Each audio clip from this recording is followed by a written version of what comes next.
बहू ये क्या, तूने इतना सारा खाना तो बना दिया, लेकिन गोभी के पराठे कहाँ हैं? तो हम एक काम करते हैं, उससे गोभी ले लेते हैं और गोभी बेचने का काम शुरू कर देते हैं। ताजी और अच्छी गोभी बेचेंगे हम दोनों। सच में तू बहुत अच्छी है, मेरे लिए तूने अच्छी वाली गोभी अलग निकाल के रख दी। तू पागल है क्या?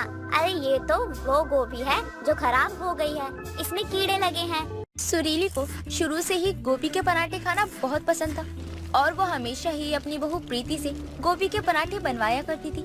ऐसे ही एक दिन सुरीली के पेट में दर्द होता है तो वो अपनी बहू को अपने पास बुलाती है और अपनी बहू को समझाते हुए सुरीली से कहती है, बहू मेरा पेट बहुत भारी भारी लग रहा है और मेरे पेट में काफी ज्यादा दर्द भी हो रहा है।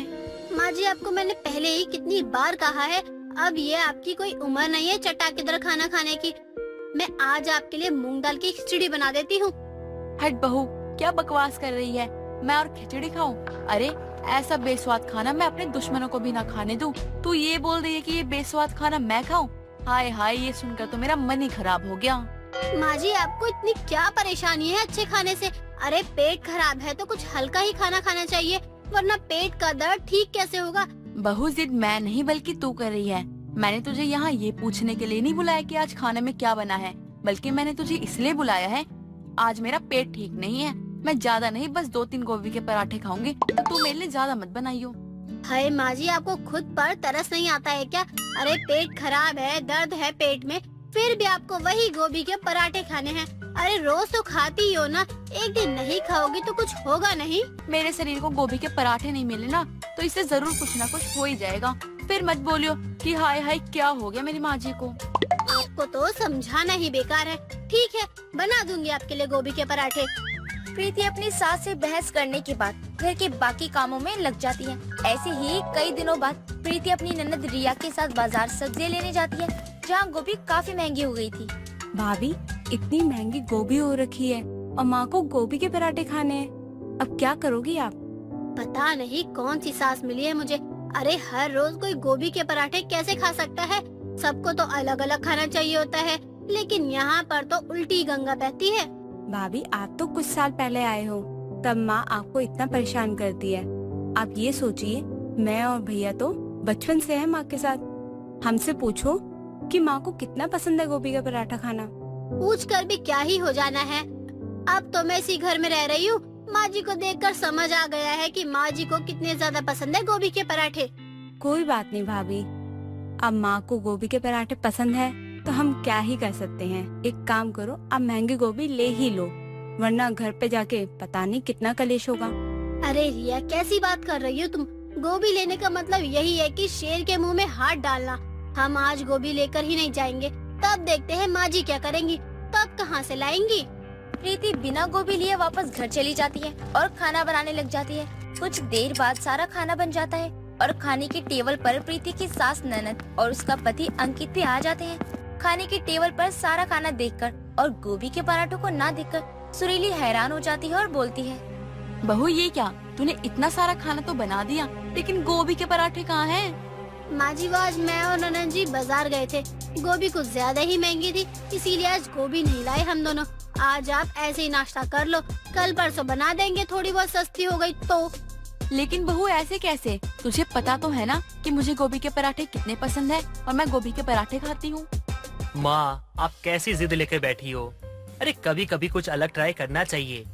माँ एक बार ये खा कर देखिए, बाकी सब ना आपको फीका लगेगा। माँ मेरी बात मान के तो देखो। ऐसे कैसे? तुम सब यहीं रुको, मैं अभी गोभी के पराठे लेकर आती हूँ। सुरीली तुरंत अपनी पड़ोसन विमला के घर जाती है और विमला से कहती है, अरे विमला, सुन तो सही, मुझे गोभी चाहिए थी। अभी मेरे साथ जो अनीता है उसके घर पूछ कर आ रही हूँ, वहाँ तो मिली नहीं। तेरे घर में क्या है गोभी?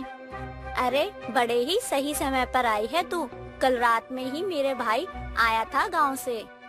तेरे भाई के आने से मुझे क्या, वो आए या ना आए, मुझे तो तू बस ये बता गोभी मिल जाएगी या नहीं। इतनी भी क्या जल्दी है, मेरी पूरी बात तो सुन ले। मेरा भाई आया था, वो गांव में गोभी की ही खेती करता है, तो बहुत सारी गोभी दे गया।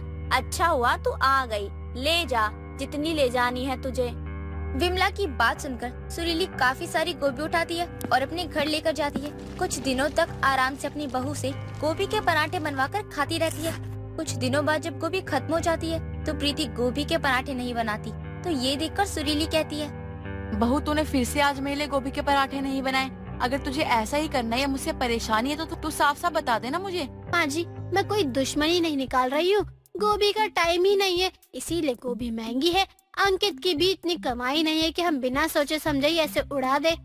अपनी बहू की बात सुनने के बाद काफी देर तक सुरीली अपना दिमाग चलाती है और फिर वहाँ से अपनी पड़ोसन विमला के घर जाती है और विमला से कहती है, अरे विमला, मैं क्या सोच रही थी कि कब तक हम ऐसी मुफ्त की रोटियां तोड़ते रहेंगे।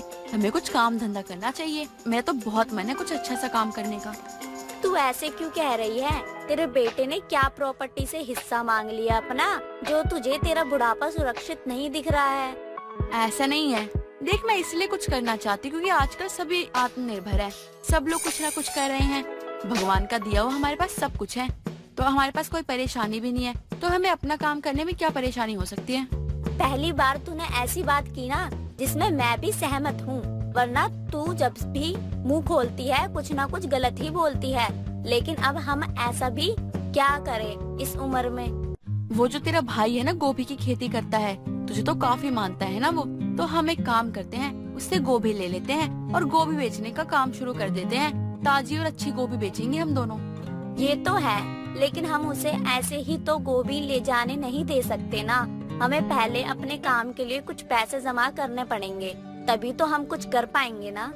हाँ तो ठीक है, हमने एक काम करते हैं, 1 महीने में जितने भी गोभी बेच के पैसे आएंगे उन्हें देकर तू अपने भाई से और गोभियाँ खरीद लियो, ताकि हम उसे भी बेच दें। विमला को सुरीली का आइडिया ठीक लगता है, इसलिए वो अपने भाई को सारी बात बताती है और अपना एक गोभी का ठेला लगा लेती है। अब सुरीली कई दिनों तक विमला से ही फ्री में गोभी ले जाया करती थी।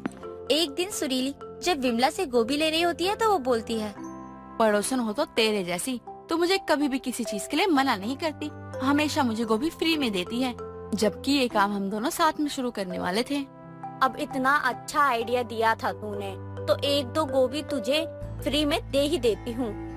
मेरा क्या कुछ बिगड़ थोड़ी ना जाएगा। वैसे तूने ये गोभी अलग क्यों निकाल रखी है? ये वाली गोभी तो खास तेरे लिए ही अलग निकाल के रखी थी। सच में तू बहुत अच्छी है, मेरे लिए तूने अच्छी वाली गोभी अलग निकाल के रख दी। तू पागल है क्या?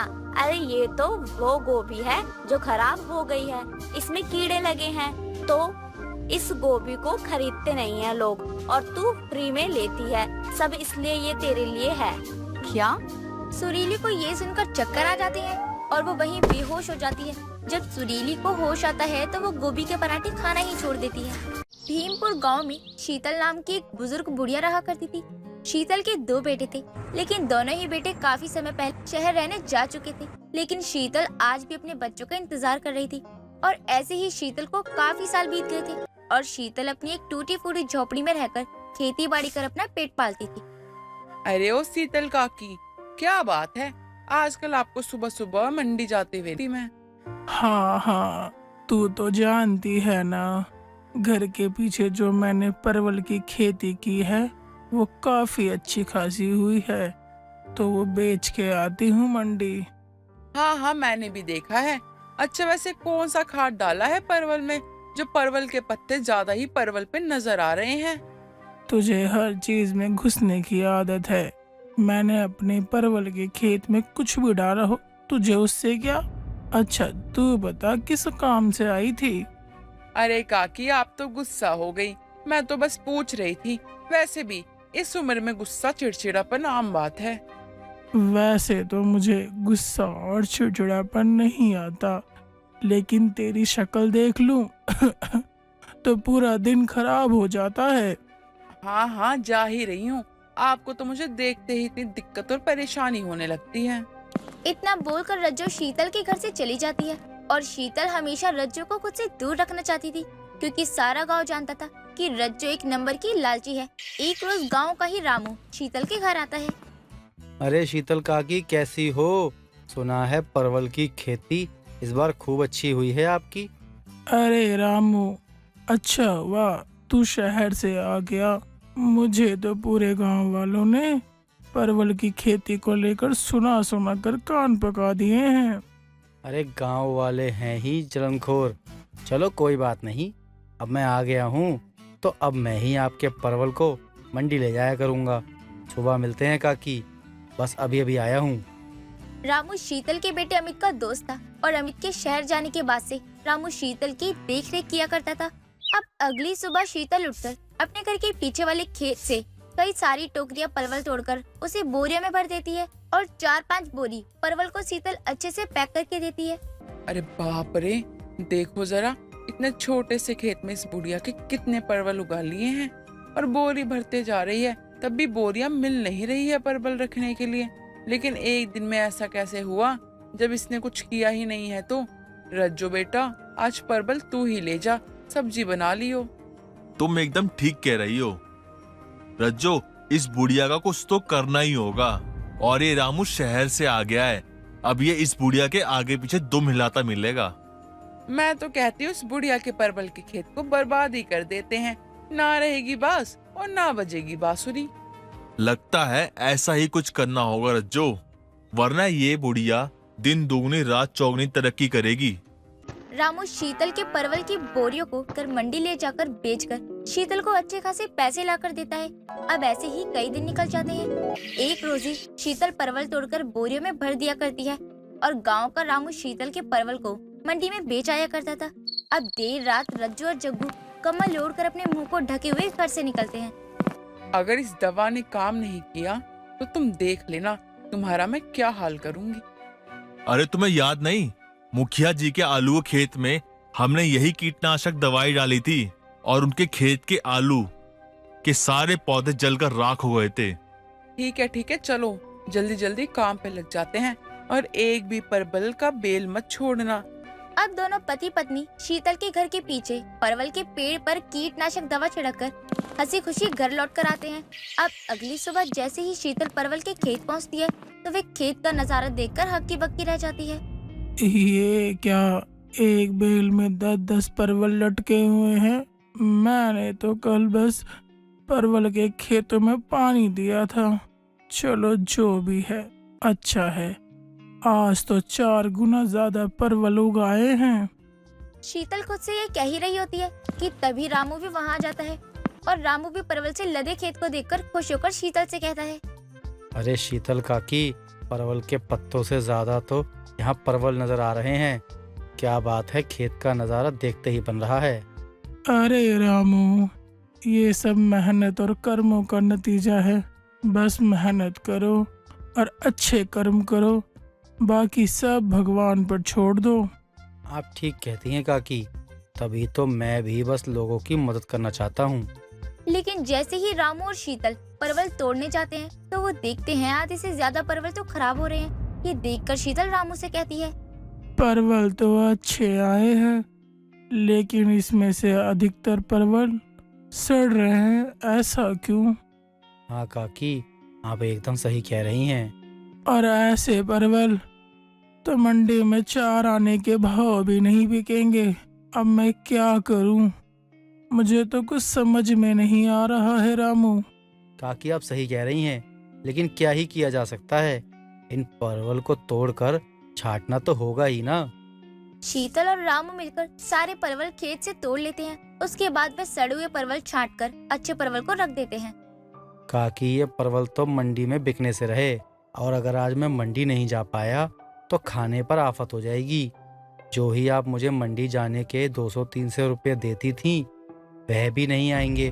बता ना, अब इस परवल का क्या करें? इतना सोच क्यों रहा है? जो तेरे मन में है वो बोल देना। मेरी पत्नी को परवल की मिठाई बनानी आती है। अरे वाह, ये तो बहुत ही अच्छा विचार है। मैं भी राधा की परवल मिठाई बनाने में मदद करूंगी और तू जाकर रेडी पर उस परवल मिठाई को बेच आना। गांव में लोगों के लिए स्पेशल और नई नई चीजें भी रहेंगी। रामू सभी परवल को अपने घर ले जाता है। वहीं दूसरी तरफ रज्जू और जग्गू सोकर उठते हैं तो शीतल को सड़े हुए परवल टोकरी में इकट्ठा करते हुए देखकर बहुत खुश होते हैं और खुशी खुशी शीतल के पास आते हैं। अरे शीतल काकी, क्या है ये? क्या हो गया? इतने सारे परवल सड़ कैसे गए? अरे काकी, मुझे भी बहुत दुख हो रहा है ये सब देखकर। आपके इन सड़े परवल को देखकर लगता है किसी ने जानबूझकर ऐसा किया है। देखो तो परवल में से बदबू आ रही है। अरे जाने दे बेटा, जिस किसी ने भी किया होगा, अब आगे की किस्मत में रोना लिखा है। मेरी बद्दुआ लग गई तो 7 पुश्तों तक पीछा नहीं छोड़ेगी। हाय काकी, काहे बेचारे को बद्दुआ दे रही हो सकता है आपने उसे परवल दिया ही ना हो, या फिर उसे आप खड़ी खोटी सुनाती हो, इसलिए उसने जलन के मारे आपके साथ ऐसा किया है। तुझे क्यों बुरा लग रहा है?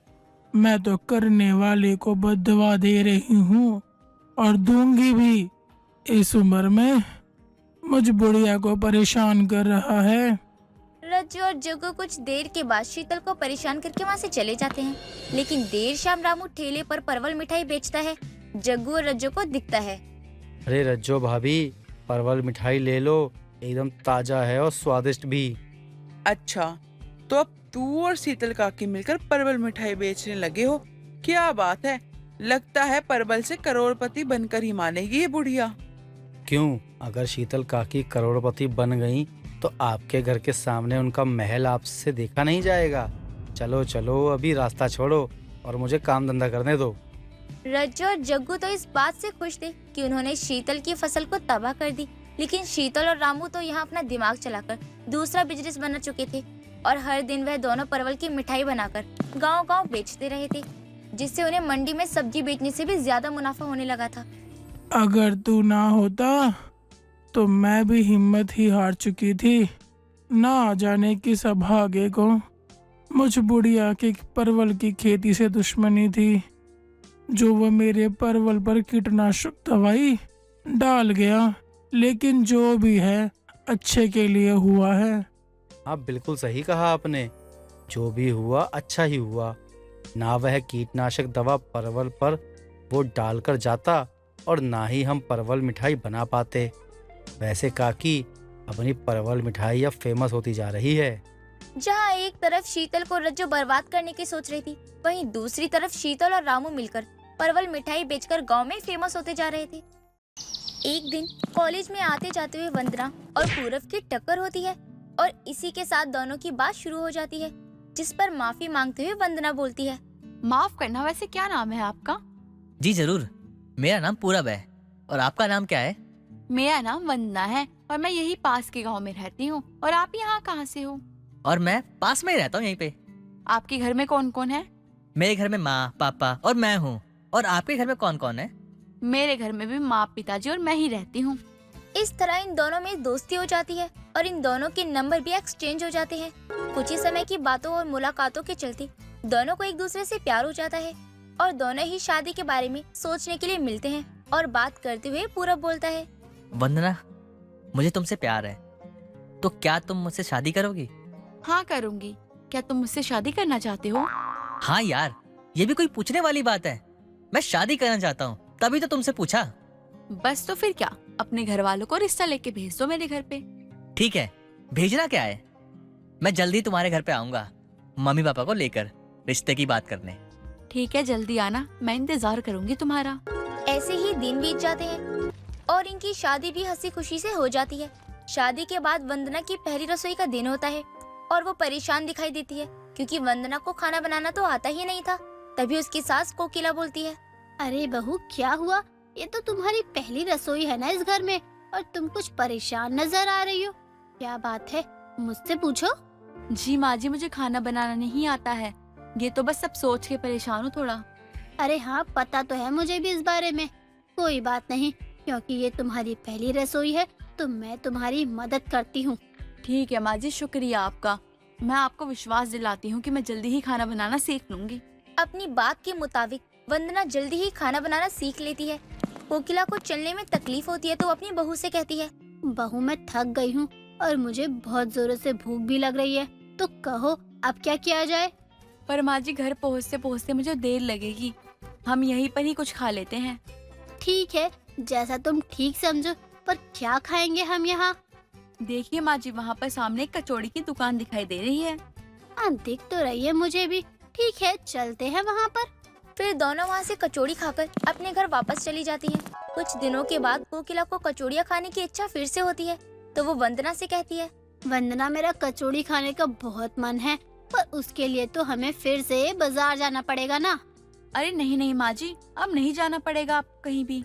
अरे लेकिन क्यों? ऐसा क्या हो गया जो हमें बाजार में नहीं जाना पड़ेगा? उस दिन जब आप कचौड़ी खा रहे थे ना माँ जी, तो मैंने उस बीच कचौड़ी वाले भैया से कचौड़ी की रेसिपी पूछ ली थी। अब तो मैं वही कचौड़ियाँ घर पे बना लूंगी। अरे वाह बहू, तुम्हें तो बहुत अच्छा शौक चढ़ गया है कचौड़ी बनाने वाला। चलो ठीक है, तुम भी अपना शौक पूरा कर लो। जी माँ जी शुक्रिया, आप बहुत अच्छी हो। वंदना कचौड़ियाँ बनाती है और घर में सभी को खिलाती है, तो सभी घर वाले उसकी तारीफ करने लगते हैं। वंदना को ये सब बहुत अच्छा लगता है, जिसके बाद सबसे अपने दिल की बात बोलते हुए कहती है, मैं आप सबको कुछ कहना चाहती हूँ, क्या मैं कह सकती हूँ? हाँ हाँ बहू कहो, क्या कहना है तुमको? मुझे खाना बनाने का बहुत शौक है, तो मैं अपना ढाबा खोलना चाहती हूँ। तो खोलो बहू, तुम्हें मना किसने किया है? सच में पिताजी, मैं ढाबा खोल सकती हूँ? हाँ हाँ बहू, सच कह रहा हूँ मैं। सोच लो अच्छे से, क्या तुम अकेले ढाबा संभाल लोगी? खाना बनाने के अलावा भी कई काम होते हैं ढाबे पर, कोई और तुम्हारे साथ नहीं होगा। ठीक है, मैं सोच कर बताती हूँ। फिर वंदना सोच में पड़ जाती है और मन में ही बोलती है, खाना तो मैं बना लूंगी, बाकी का काम कौन देखेगा? जैसे हिसाब देखना, टेबल पे सबको खाना खिलाना। और पूरब जी भी मेरा साथ नहीं दे सकते, क्योंकि उनका तो खुद का काम है ना। ऐसे ही रातें गुजर जाती हैं और अगली सुबह नाश्ते की टेबल पर खाना लगाते हुए वंदना सबसे बोलती है, आप सभी खाने के टेबल पे आ जाइए, नाश्ता तैयार है। वंदना, क्या सोचा है तुमने ढाबा खोलने के बारे में? मैं अकेले कैसे संभालूंगी हिसाब किताब, और बाकी के सारे काम रहने देते हैं ना, शौक ही तो है, घर में ही पूरा हो जाएगा। हाँ ठीक ही कह रही हो तुम। क्या ठीक कह रही है वो? उसका मन उदास हो गया है। तो अब मैं क्या कर सकता हूँ, मेरा भी तो काम है ना, उसका साथ देने के लिए अब कोई है भी तो नहीं। अगर ऐसी ही बात है तो हम अपनी बहू के साथ हैं और उसका शौक भी पूरा करने में उसकी मदद करेंगे। क्या पिताजी, आप सही में दोगे वंदना का साथ? हाँ हाँ क्यों नहीं, इसी बहाने मुझे भी कमाने का अवसर मिल जाएगा। वैसे भी इस उम्र में मुझे काम कौन ही देगा भला। बाकी रही सही कसर मैं पूरी कर देती हूँ इन दोनों का साथ देकर। चलो ठीक है, जैसा आप लोगों को ठीक लगे। शुक्रिया माँ जी और पिताजी, आप दोनों बहुत अच्छे हो जो मेरा साथ दे रहे हो मेरे इस शौक को पूरा करने के लिए। और ऐसे ही वंदना और उसके सास ससुर मिलकर ढाबे की सारी जिम्मेदारियां भी अच्छे से संभाल लेते हैं और वंदना का ढाबा खुल जाता है। उसके ढाबे पर आने वाले सभी ग्राहक उसके खाने की तारीफ करते हैं, लेकिन ढाबे के इतना चलने पर भी अभी तक उसका नाम नहीं रखा गया था। ऐसे ही कुछ दिन बीत जाते हैं। ग्राहकों के बीच ढाबे के नाम को लेकर बातें चल रही होती हैं। ये सुनकर वंदना सोचती है, हमने अभी तक अपने ढाबे का कोई नाम ही क्यों नहीं रखा है, और इस काम का तो नाम भी होना चाहिए ना। अगले दिन सुबह रसोई में जब वंदना और उसकी सासू माँ खाना बना रही होती है तो वह अपनी सासू माँ से कहती है, माँ जी, हमने अभी तक अपने ढाबे का कोई नाम ही नहीं रखा है, आप ही कोई नाम बताइए ना। इस बारे में हम सब के साथ मिलकर बातें करेंगे। अगले दिन सभी बैठे होते हैं कि तभी पूरब बोलता है, वंदना, क्या सोच रही हो तुम? अपने ढाबे का नाम सोच रही हूँ, अभी तक तो कुछ रखा ही नहीं है मैंने। हाँ कह तो सही रहे हो तुम, पर क्या नाम रखा जाए? ये दोनों बात कर ही रहे होते हैं कि तभी वहाँ पर कोकिला और संजय भी आ जाते हैं और फिर कहते हैं, जिसके शौक की वजह से ढाबा खुला है और जिसके हाथों का खाना भी सब ग्राहक खाते हैं, तो ढाबा भी तो उसी के नाम पे होना चाहिए ना। क्यों, सही कहा ना मैंने? हाँ हाँ क्यों नहीं। हाँ पिताजी सही कह रहे हैं। मेरे नाम पर इस ढाबे का नाम रखोगे ससुर जी? हाँ बहू, पर तुम्हारे नाम पर नहीं, बल्कि तुम्हारे गुण और तुम्हारे शौक के चलते इस ढाबे का नाम रखा जाएगा। ठीक है पापा जी, क्या नाम होगा इसका? हाँ पिताजी, अब बता भी दीजिए ना। अरे अब बात भी बता दो ना, दोनों बच्चों को देखो कितना खुश हो रहे हैं। अरे हाँ हाँ बताता हूँ। सुनो सब, क्योंकि ये ढाबा बहू के शौक और उसकी हिम्मत की बदौलत चल रहा है, तो इसका नाम हम रखते हैं खाना बनाने वाली शौकीन बहू का ढाबा। वाह पिताजी, क्या नाम रखा है आपने, एकदम बिल्कुल मेल खाता है। अरे हाँ बेटा, सही कह रहा है तू। हाँ ससुर जी, इससे तो मेरी शौक का पता चलता है। इस तरह से वंदना के ढाबे का नाम उसके ही गुण और शौक के अनुसार पड़ जाता है और इस प्रकार उसके परिवार के लोग हमेशा उसके साथ खुशी खुशी रहने लगते हैं। अजय अपने दोस्त के साथ किसी गांव में जाता है और गांव में अजय को एक लड़की पसंद आ जाती है जिसका नाम श्वेता होता है। अजय श्वेता से शादी करके शहर ले आता है उसे। अरे वाह बहू, तू तो बहुत संस्कारी है। इतनी जल्दी उठकर सारा काम भी निपटा दिया और तूने चाय भी बना ली। अरे माँ जी, वो क्या है ना, हमारे गांव में सुबह सूरज उगने से पहले ही हम लोग उठकर सारा काम निपटा लेते थे, तो आदत हो गई है। अजय जी उठिए, मैं आपके लिए चाय और नाश्ता लाई हूँ। यार क्या है ये, चाय है शहद? मुझे नहीं पीना चाय, सब्जी खा के देखता हूँ। सब्जी में इतनी मिर्च, यार मुझे नहीं खाना तुम्हारा ये खाना। ना चाय अच्छी है ना नाश्ता। हमारे गांव में तो इतनी ही तीखी सब्जी खाते थे और इतनी ही मीठी चाय पीते थे, तो मुझे लगा आप सब भी ऐसा तीखा खाना खाते होगे। श्वेता, ये तुम्हारा गांव नहीं है, शहर है। यहाँ के लोग कम नमक और मिर्च खाते हैं। अजीब लोग हैं ये सब, तीखा खाना नहीं खाएंगे, फीका और उबला हुआ खाना खाएंगे। हमारे गांव में तो बच्चे बच्चे तीखा खाना खाते थे। खैर, मैं तो नाश्ता कर ही लूं। श्वेता गांव की एक मामूली सी लड़की थी और श्वेता ने अजय के लिए अपने गांव जैसा तीखा खाना बनाकर रख दिया था, पर अजय को उसके हाथ का तीखा खाना बिल्कुल पसंद नहीं आता। खाने को श्वेता रसोई में ले जाकर वो खुद खा लेती है। फिर दिन के समय रेणुका की पड़ोसन सलोनी आती है। कैसी है रेणुका बहन? जब से तेरे बेटे की शादी हुई है तब से तूने तो आना ही छोड़ दिया है, और अपने बेटे की शादी की खुशी में तूने पार्टी भी नहीं दी। जरा मिलवा तो अपनी बहू से, मैं भी तो देखूं कैसी है तेरी बहू। क्या बताऊं सलोनी बहन, जब से मेरी बहू श्वेता आई है मन ही नहीं करता इसको छोड़ने का। मेरी बहू है ही इतनी अच्छी और संस्कारी। तेरी बहू गांव की है ना, और गांव की बहू तो होती ही संस्कारी हैं, घर को अच्छे से संभालने वाली। वरना आजकल की बहुएं तो अपने धुन में ही रहती हैं, अपने सास की अपने घर की कोई जिम्मेदारी नहीं उठाती हैं, ना ही उन्हें कुछ समझती हैं। श्वेता रेणुका और सलोनी के लिए बिना कहे चाय बनाकर लेकर आती है, पर रेणुका की पड़ोसन सलोनी श्वेता को देखकर बोलती है, रेणुका तेरी बहू तो सच में बहुत संस्कारी है, बिना बोले तेरे चाय बना कर ले आई। हाँ बहन, शायद पिछले जन्म में मैंने कुछ अच्छे कर्म किए होंगे जो आज अच्छी और संस्कारी बहू मिली है। सारा सुख मिल गया मुझे। रेणुका और सलोनी दोनों चाय पीते पीते श्वेता की तारीफ किए जा रही थी और श्वेता अपने काम निपटाकर अपने कमरे में चली जाती है। सलोनी अपने घर जाती है और बोलती है, रेणुका मैं तो चली, घर जाकर मुझे खाना भी बनाना है। तू अपनी सेवा करवा अपनी बहू से। पता नहीं मेरे ये दिन कब आएंगे और कब मुझे ये सुख मिलेगा। माँ जी, शाम को बनाने के लिए कोई सब्जी नहीं है, आप मार्केट से जाकर सारा सामान ले आओ। बहू मेरे साथ मार्केट चल, तू भी, दोनों सामान ले आएंगे और तू भी कुछ जगह जान लेगी अच्छे से। रेणुका अपनी बहू श्वेता को पहली बार मार्केट साथ लेकर गई। जब श्वेता शहर की मार्केट में लड़कियों और शहर की बहुओं को देखती है तो मार्केट में चलते चलते मन में सोचने लगती है और रेणुका सामान लेने लग जाती है। हे भगवान, ये शहर में लड़कियों ने मार्केट जाने के लिए भी कितना मेकअप कर रखा है, और ये सुंदर सूट तो हमारे गाँव में शादी में पहन कर जाते हैं। मैं तो गाँव की गंवार लग रही हूँ। लगता है मुझे भी अब शहर में रहकर शहर जैसा बनना होगा। क्या सोच में पड़ गई बहू? चल अब सामान तो सारा ले लिया है, घर चलते हैं अब। ठीक है माँ जी, चलिए। बहू शाम हो गई है, अब तू जाकर खाना बना ले, अजय भी ऑफिस से आने वाला है। ठीक है माँ जी। श्वेता खाना बनाते बनाते सोच में पड़ी रहती है। अच्छे अच्छे कपड़े और मेकअप के बारे में सोचने के चक्कर में खाना बिल्कुल फीका बना देती है। थोड़ी देर बाद अजय ऑफिस से आता है और खाने के लिए श्वेता को आवाज लगाता है, श्वेता खाना लेकर आ जाओ, बहुत तेज भूख लगी है। श्वेता सबके लिए खाना लेकर आती है। श्वेता और रेणुका और अजय भी खाना खाने बैठ जाते हैं। अजय मुंह में खाने का एक निवाला डालता है। श्वेता की फीकी सब्जी खाकर अजय को बहुत गुस्सा आता है। ये क्या उबली हुई सब्जी बना दी तुमने? अरे ध्यान कहाँ रहता है तुम्हारा? जब से शादी हुई है कुछ भी अच्छा खाने को नहीं दिया तुमने। अरे कभी सब्जी तीखी बनाती हो तो कभी फीकी। अरे उबला हुआ खाना कौन देता है खाने को? मुझे नहीं खाना ये उबला हुआ खाना। अजय श्वेता के हाथ का फीका और उबला हुआ खाना छोड़कर गुस्से में अपने कमरे में चला जाता है। श्वेता को रेणुका समझाते हुए बोलती है, बहू आज ये सब्जी फीकी और उबली हुई लग रही है। आजकल कहाँ ध्यान रहने लग गया है तेरा? बेचारा थका हुआ आया है और खाना भी नहीं खाया उसने। कुछ नहीं माँ जी, वो मैं सब्जी में मिर्च डालना भूल गई और अजय जी के लिए और आपके लिए दूसरी सब्जी बनाकर लेकर आती हूँ। कोई बात नहीं बहू, अब रहने दे।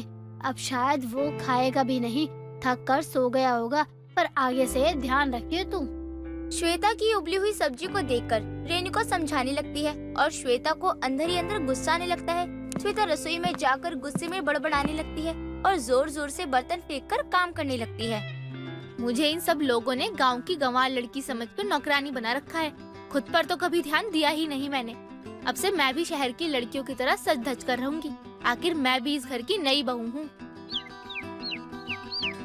अरे आज इतना समय हो गया है और अभी तक बहू चाय नहीं लाई। लगता है अभी तक सो रही होगी। अभी जाकर उठाती हूँ।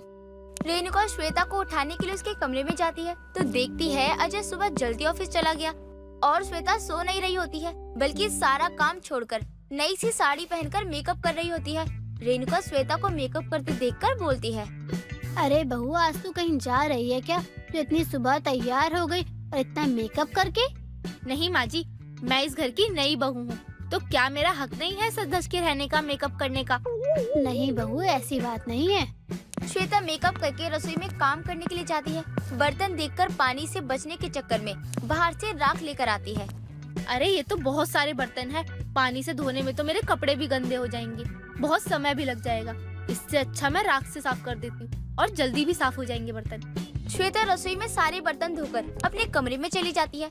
थोड़ी देर बाद रेणुका मार्केट से सूट लेकर आती है और श्वेता को सूट देने के लिए आवाज लगाकर बुलाती है।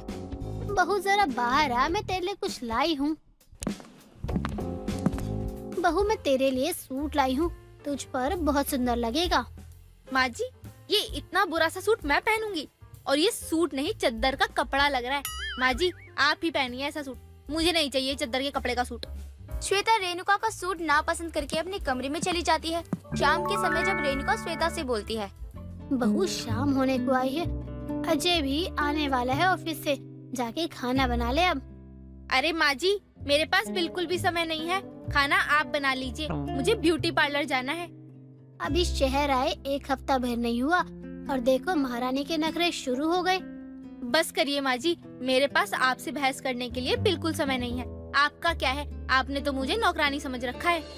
श्वेता रेणुका को सुनाकर ब्यूटी पार्लर चली जाती है। रेणुका सबके लिए खाना बना रही होती है कि तभी अजय ऑफिस से घर आकर देखता है कि श्वेता की जगह रेणुका खाना बना रही होती है। अजय अपनी माँ से बोलता है, माँ खाना आप बना रही हो? श्वेता कहाँ है? बेटा वो तो ब्यूटी पार्लर गई है। क्या? आने दो, इसे तो आज मैं बताता हूँ। अजय अपनी माँ को खाना बनाते देखकर आग बबूला हो जाता है और थोड़ी देर बाद ही श्वेता जब ब्यूटी पार्लर से आती है तब अजय उसको सुनाने लग जाता है। श्वेता मैंने तुमसे शादी इसलिए की थी ताकि तुम मेरी माँ का ध्यान रखो, पर शायद ये मेरी गलती थी। तुम गांव की लड़की होकर ऐसा कैसे कर सकती हो?